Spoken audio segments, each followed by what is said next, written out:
నేను క్యారెట్ వడియాలు కూడా పెట్టేసానండి.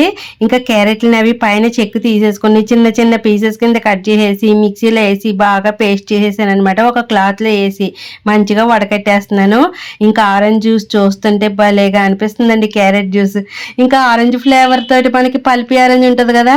అలా అది గుర్తుకొచ్చేస్తుందనమాట. చాలా అనిపిస్తుంది. మనకి క్యారెట్ జ్యూస్ కూడా ఆరోగ్యానికి చాలా మంచిది కదండీ!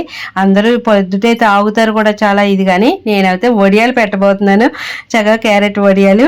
ఇప్పుడు అందులోకి మనం ఇప్పుడు ఆ డబ్బాతోటి మనం రవ్వ తీసుకుంటున్నాము. దాంతోటి 8 డబ్బాలు రావాలన్నమాట వాటర్. జ్యూస్ ఎంత వస్తే ఉన్నదంతా వాటర్ వేసుకొని చక్కగా నేను రెడీ చేసుకుంటున్నాను. పొయ్యి మీద అయితే పెట్టేస్తున్నాను నేను ఇంకా గిన్నెని.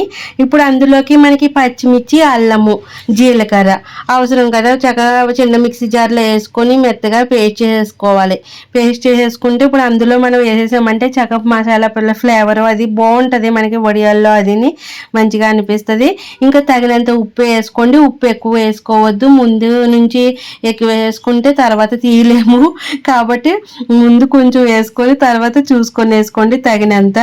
చాలా బాగా అనిపిస్తుంది. చాలామంది బయట అమ్మేటోళ్ళు అవి కూడా అంటే కలర్ఫుల్గా రావాలని చెప్పేసి అందులోను ఉత్తి క్యారెట్ వడియాలు అన్న టైప్లో మనకి గ్రీన్వి, ఆరెంజ్వి ఆ టైప్ చూపిస్తారు. ఫుడ్ కలర్స్ అవి వేసేస్తారు. మనం అలాంటి ఫుడ్ కలర్స్ ఏమి వేసుకోకుండా చక్కగా ఇంట్లో ఇలా రెడీ చేసుకుంటే క్యారెట్ వడియాలు అవి చాలా బాగా అనిపిస్తుంది.